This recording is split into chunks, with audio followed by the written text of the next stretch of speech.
Have you ever wondered who you really are? When the voice in your head says, I, who is it talking about?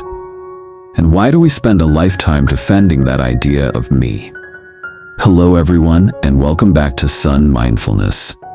Stay with us until the end of today's video, because you'll see what we call ourselves may not be as real as we think. Every day we wake up and slip into a familiar role.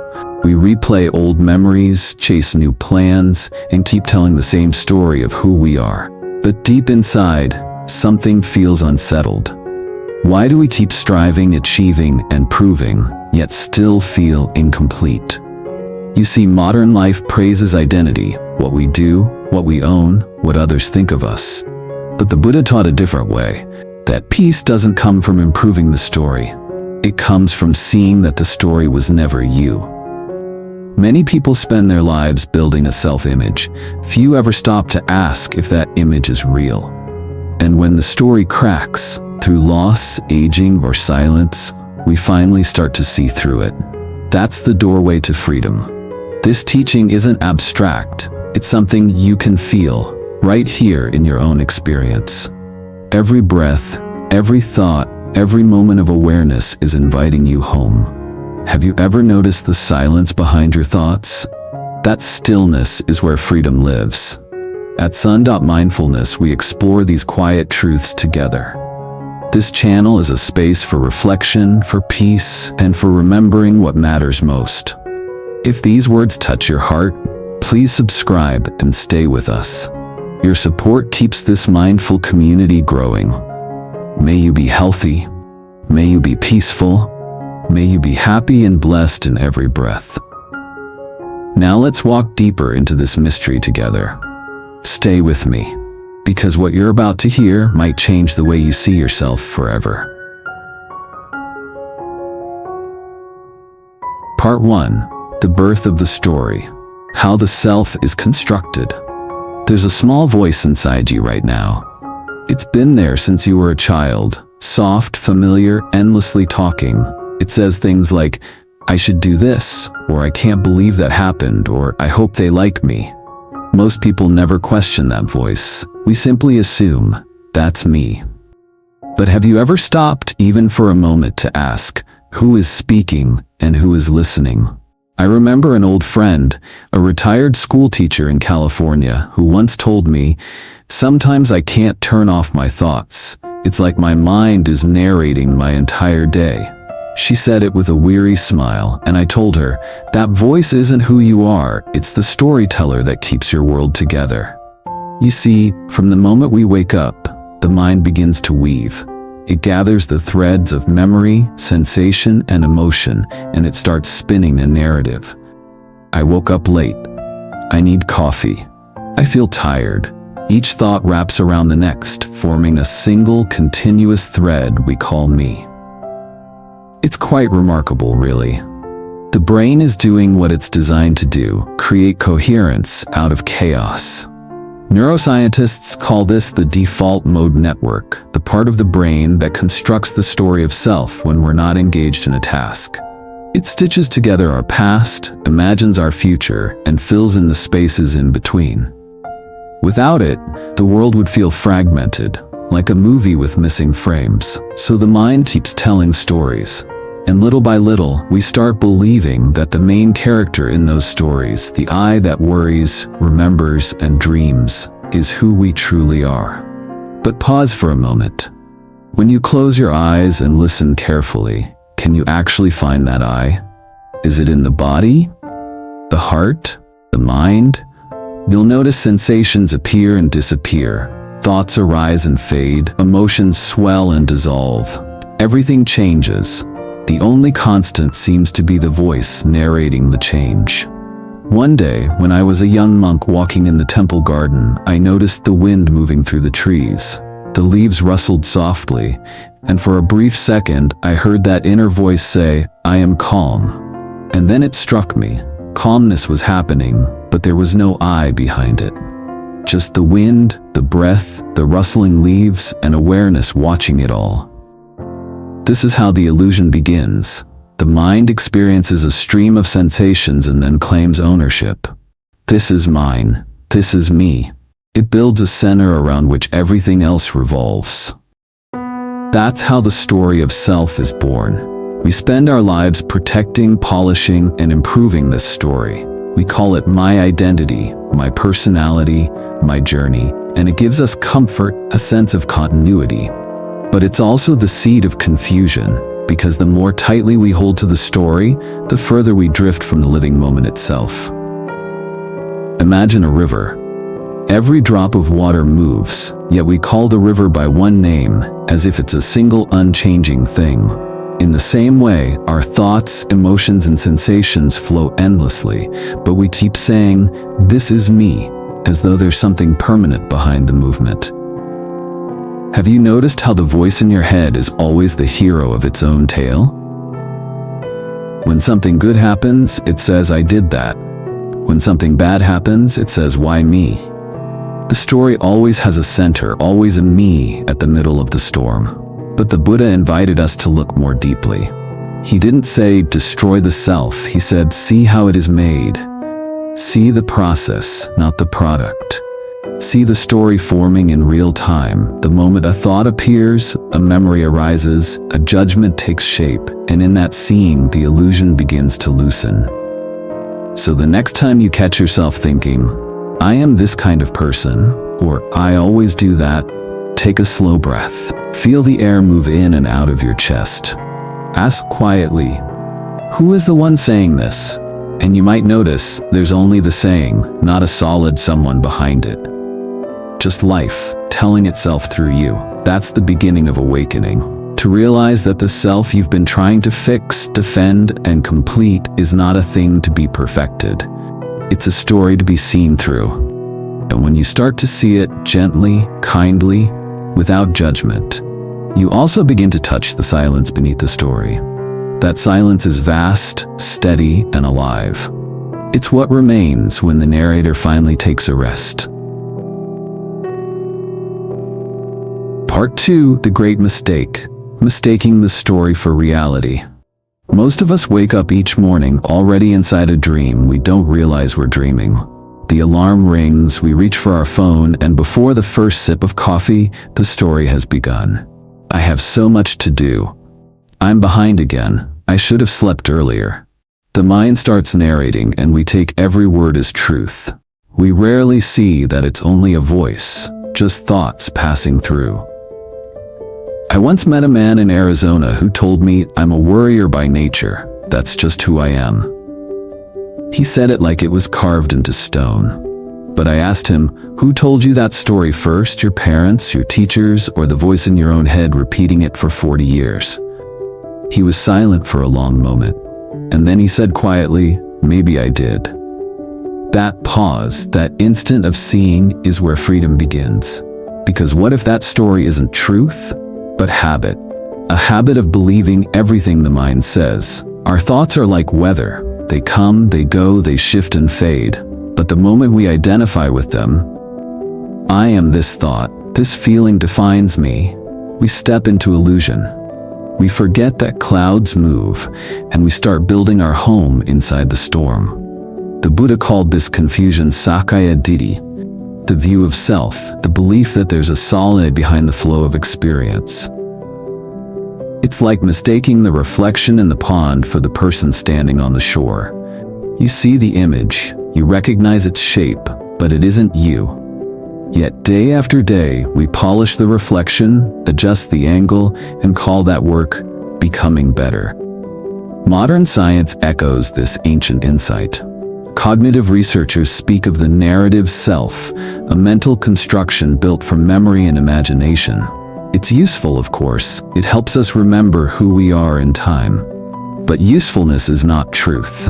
The story is a map, not the landscape itself. Confusing the two is like mistaking the menu for the meal. You can read about sweetness forever and never taste a single bite. I often ask people, have you ever believed a story about yourself so deeply that it shaped your life? Perhaps someone once told you that you weren't good enough, or that you had to be strong, always. And maybe you've lived decades trying to prove or disprove that sentence. That's how powerful the story is. It can build a life, or it can quietly confine it. But when you stop and look directly, you begin to see the cracks. For example, a person who believes I am a failure still breathes, still laughs at a friend's joke, still feels warmth in the sun. Failure doesn't color every second. It only lives in thought. It's the mind replaying old images and see, that's me. When the replay ends, what remains? Just life, simple and untouched. The Buddha's teaching was not to reject the story, but to see through it. He used the metaphor of the chariot. You can point to the wheels, the axle, the seat, but apart from the parts, there is no separate thing called chariot. In the same way, there are thoughts, sensations, emotions, memories, but no independent self holding them all together. The word I is a convenient label, a way to navigate the world. The mistake is forgetting that it's only a label. You might ask, but if I'm not this story, then who am I? That's the beautiful mystery.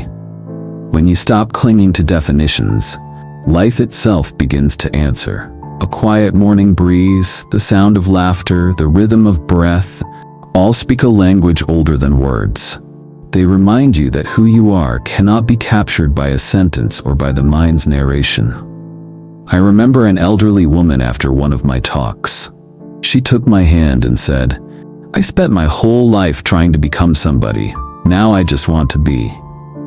There was peace in her eyes, a peace that doesn't depend on what story she tells about herself. So tonight, before you sleep, listen to that voice in your mind. Notice how it begins a sentence with I. Let it speak, but don't follow. See the words forming and dissolving like ripples on water. In that seeing, the illusion softens. You realize that the voice isn't the problem. Believing every word is. The truth doesn't need narration, it simply is. And when you can rest in that quiet space beyond commentary, even for a moment, you'll taste the freedom the Buddha spoke of. Not freedom from life, but freedom from the story about it. Part 3. The root of clinging. Fear of impermanence and death. There is a silence that most people never touch, because beneath it lies fear. Not the everyday fear of losing a job or missing a phone call, but something much deeper.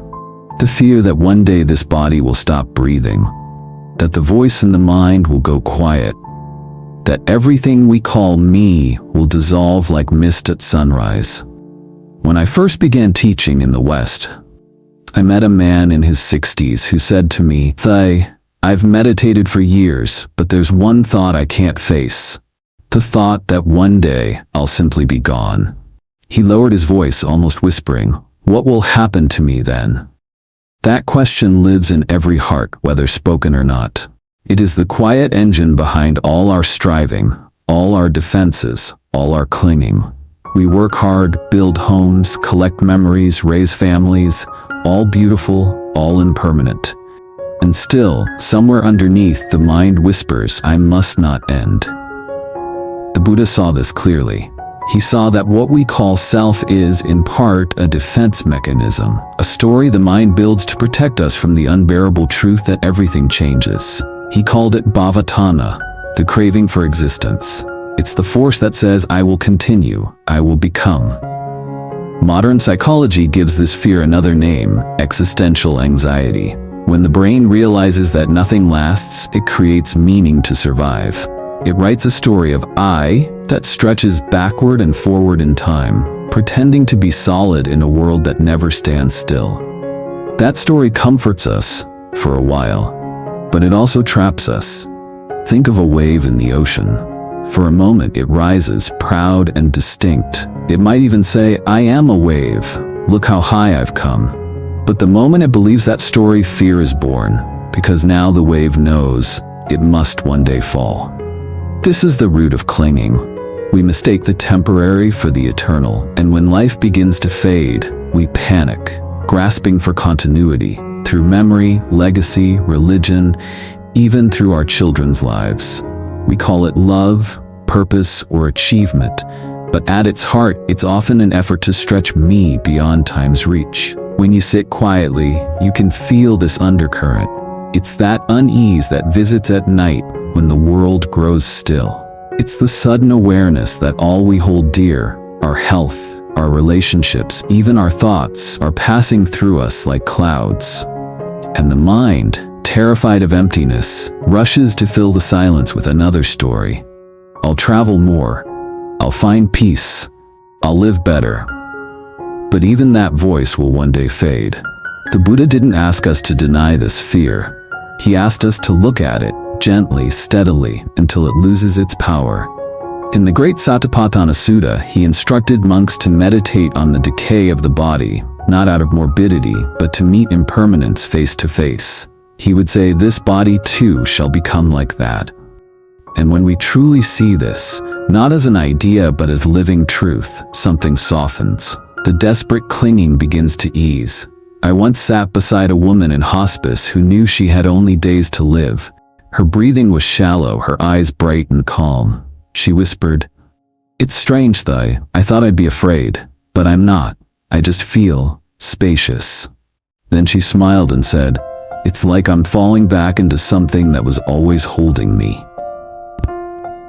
That moment taught me more than any scripture. When the illusion of permanence dissolves, what remains isn't despair, it's peace.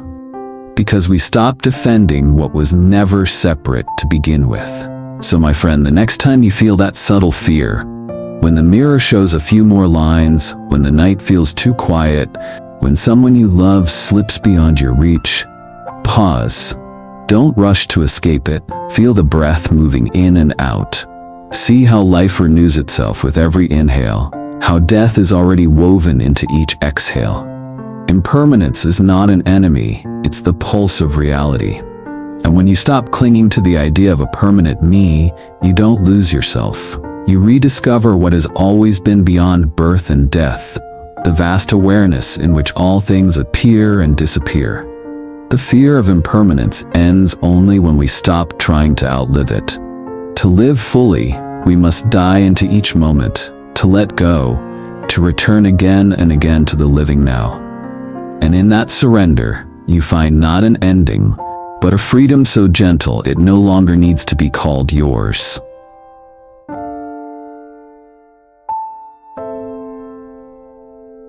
Part 4. The Trap of Suffering. Defending a Fiction. There's a certain exhaustion that creeps into every life. The fatigue of always having to be someone. Someone successful, someone respected, someone strong. We rarely stop to see how heavy that project has become. Because beneath all our busyness lies a quiet fear. If I stop holding my story together, will I still be me? A few years ago, I met an old businessman after a Dharma talk in Seattle. He told me, "Thai, I've spent my life building my name. Now I'm tired, but I don't know who I'd be without it." He smiled sadly. "It feels like I've been protecting something fragile my whole life." And I said, "That's because you have your idea of you." The Buddha saw this clearly. He taught that the more tightly we cling to the self, the more suffering multiplies. Because when something threatens our story, our status, our beliefs, our image, the mind reacts like a cornered animal. Anger, jealousy, pride, anxiety, they're all the defenses of the story. It's not the world attacking us, it's the mind defending a fiction. Have you noticed how quickly the inner voice takes sides? Someone criticizes you and immediately the story rallies its troops. "I'm right, they're wrong." Someone else praises you and the voice expands. "Yes, that's who I really am." But both are traps, two sides of the same illusion. The praise feels good, the blame feels painful, but both feed the same hunger, to keep the I alive. Modern neuroscience tells us that the brain is wired for self-protection. It interprets threats to identity as threats to survival. That's why a harsh word can sting as deeply as a physical wound. The mind believes it has to protect someone. But who exactly is in danger? If you look closely, you'll find only sensations, emotions, thoughts arising and fading. No permanent self being harmed, just awareness, witnessing it all. There's a story of a monk who was insulted by a villager. His students expected him to be angry, but he simply bowed and said, "Thank you for giving me back what was never mine." He understood, when there is no fixed self, there's nothing to defend. But for most of us, the story is relentless. We polish it daily, on social media, in conversation, even in silence. I'm spiritual. I'm kind. I'm unappreciated. The labels change, the defense remains. We live like actors who've forgotten they're on stage, trying so hard to keep the costume from slipping. And this is the great trap of suffering. The harder we try to protect the me, the more fragile it becomes, because the self has no ground. It's built of memory and imagination, and it trembles every time reality shifts. A single illness, a loss, a word of rejection, and the story we've spent decades defending begins to crack. I often tell my students, suffering is the friction between life as it is and the story of how it should be. The mind wants permanence. Life offers change. The mind wants control. Life unfolds on its own. The tighter we grip, the more it burns. The Buddha didn't tell us to destroy the story. He invited us to see the one who keeps defending it. To notice, in each moment, the reflex that says, "This shouldn't be happening to me." That tiny sentence, "to me," is the root of the prison. Drop it, even for a breath, and suffering softens. I remember a widow who came to meditation class after losing her husband. She wept and said, "I don't know who I am anymore." And gently I told her, that's where the truth begins. When the story collapses, the heart opens. When there's nothing left to protect, compassion becomes effortless. So my friend, the next time pain arises, physical, emotional, or spiritual, before you ask, "Why me?" take a slow breath. Feel the ache without the label, the sorrow without the story. Let it move through you like wind through tall grass. In that openness, something quiet and kind reveals itself. You see, freedom isn't found by fixing the self. It's found by ceasing to defend it. The story never needed protection because it was never real to begin with. Only awareness is real, and awareness can't be hurt. That is why the Buddha called this path the end of suffering. Not the end of pain or change, but the end of the fight. When you stop defending the fiction, life begins to flow again, simple, vast, and beautifully unguarded. Part 5, The Way of Seeing. Freedom through direct awareness. There's a kind of seeing that doesn't belong to the eyes. It's quiet, wordless, and simple, like the space between two thoughts. The Buddha called it yathabhuta jnana dasana, the knowing and seeing of things as they truly are. It's not mystical, it's the most natural thing in the world. But because we're always chasing the story, we overlook it. One afternoon, many years ago, I was walking through a park in San Diego. The sun was soft, and a group of children were feeding ducks by the pond. I remember one boy accidentally dropping his sandwich. For a moment, he looked heartbroken, his treasure gone. Then, as the ducks scrambled to eat it, he burst out laughing. In that instant, he moved from loss to joy without thought. No story, no resistance, just direct seeing of what was. That's freedom, right there. It isn't some distant enlightenment waiting on a mountaintop. It's the ability to see life as it is, without adding, without subtracting, without spinning the tale of me. Most of us don't live in life, we live in commentary. We don't eat. Our mind says, "I shouldn't eat this." We don't listen. Our mind says, "What will I say next?" Even in silence, we're busy narrating silence. And so we miss the simple radiance of what's already here. The Buddha never told us to stop thinking or to destroy the mind. He told us to watch it gently, like a wise elder watching a child play. To see the stories forming, the emotions rising, the sensations passing, and to rest as the space that holds it all. When you see directly, you stop confusing thoughts with truth. A thought of anger is just that, a thought. A sensation of pain is just that, a sensation. They're real as experiences, but not as identities. It's the difference between weather and sky. The weather changes constantly. The sky never needs to defend itself. Once a woman in my retreat asked, "Hey, how can I stop being angry?" I smiled and said, "Don't stop it, see it." She frowned. So I continued, "Anger wants to be seen, not suppressed." When you stop saying "I am angry" and instead recognize anger is here, something shifts, the story loses its grip. Weeks later she wrote to me, "I still feel anger, but now it passes like a breeze. It doesn't stay to argue." This is the art of direct awareness, letting experience unfold without the overlay of judgment or identity.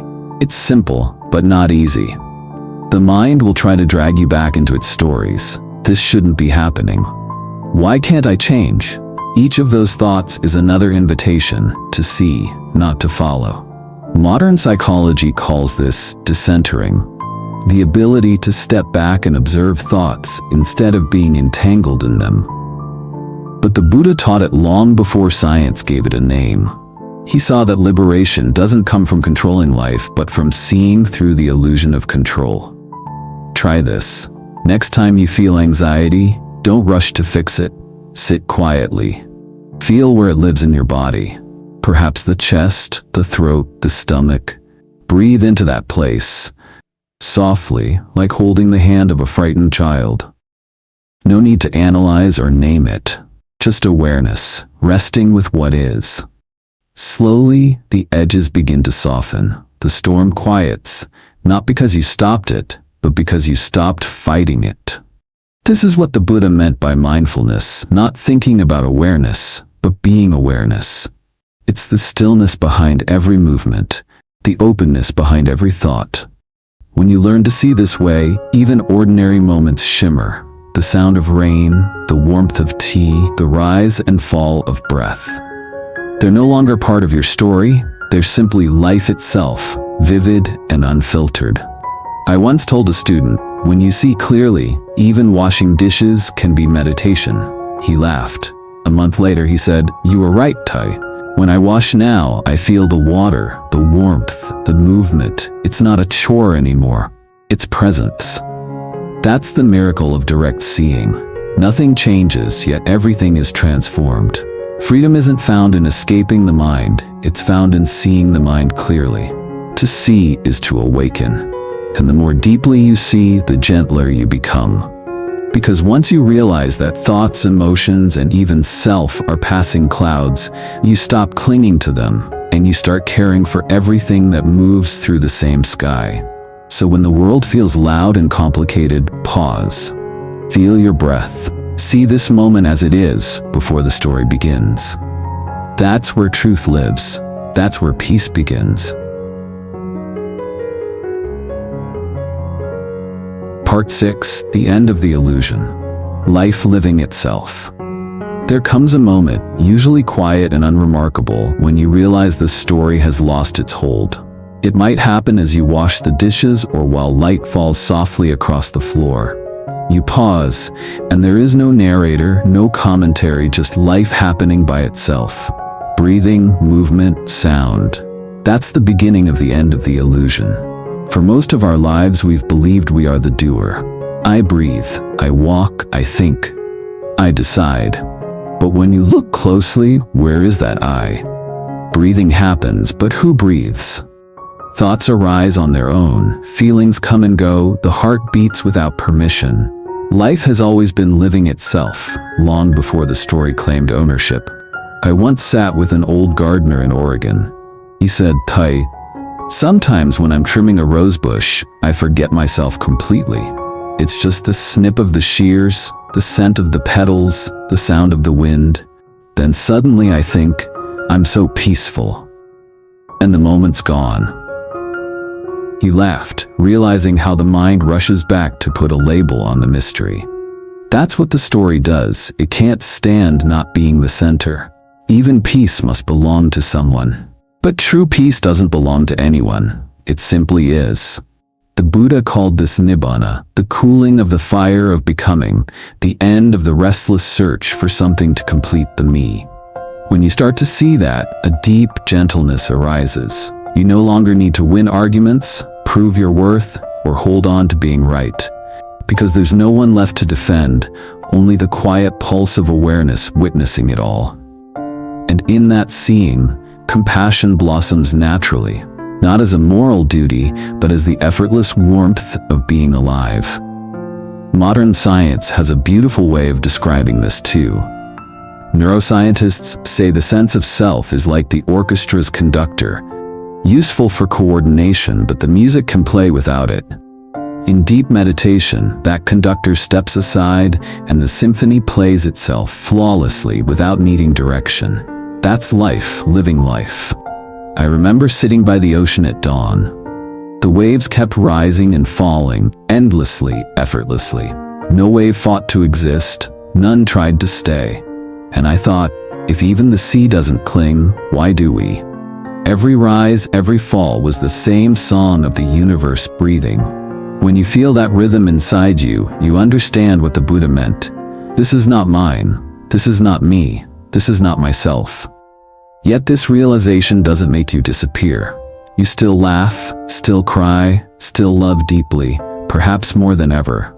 Because when you stop trying to possess life, you begin to taste it fully.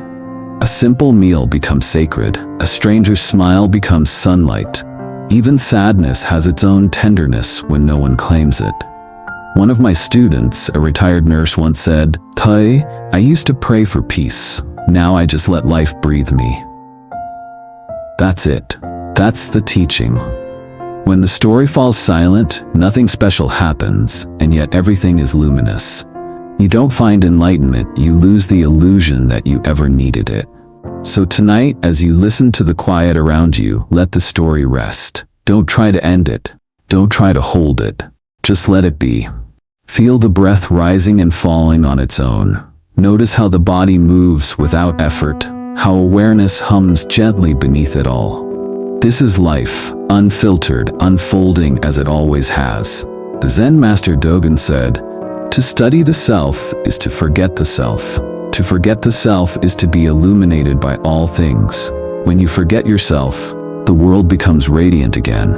You realize that nothing was ever missing, only covered by the noise of your own story." And so the great paradox of the path reveals itself. Freedom isn't something you gain.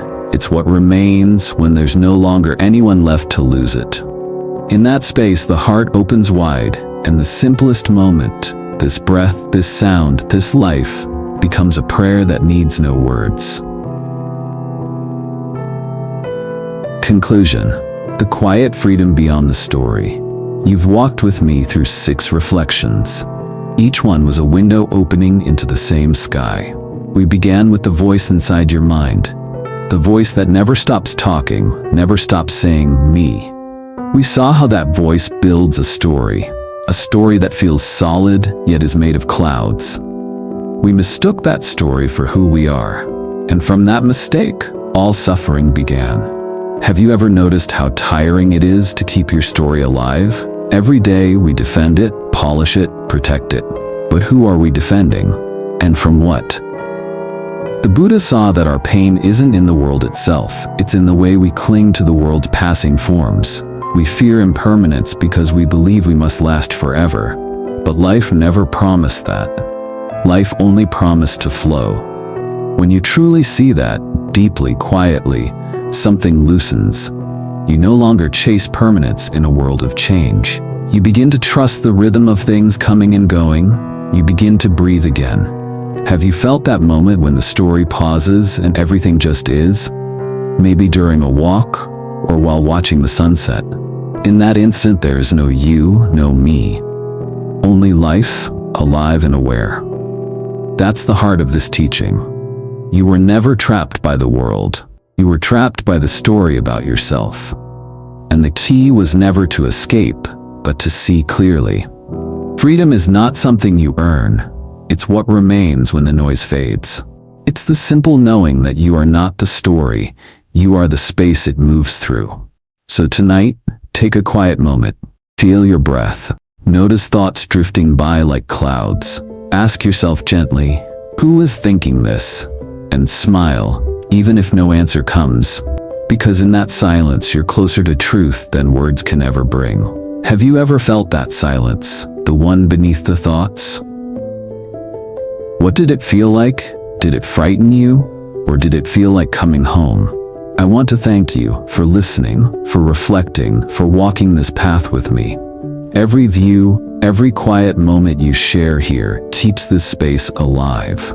If something in these words touched your heart, let it stay with you. Not as an idea, but as a daily practice. Pause more often. Listen more deeply. See what happens when you stop naming life and simply let it unfold. If you wish, share your thoughts below. Tell me what part of the story resonated with you. Have you begun to see through your own illusion of I? Your words might help someone else who's still searching. And if you found peace in this journey, I invite you to stay connected. Subscribe to Son.Mindfulness. Join our small community of quiet seekers and gentle hearts. Every week we'll keep exploring together, learning to see, to let go, and to live awake. May you be healthy. May you be peaceful. May you be free from unnecessary struggle. May life bless you with calm mornings and kind evenings. And may you remember, there was never a separate you to save. Only life, forever unfolding, through breath, through love, through this very moment. Thank you for being here. And thank you for being awake enough to listen.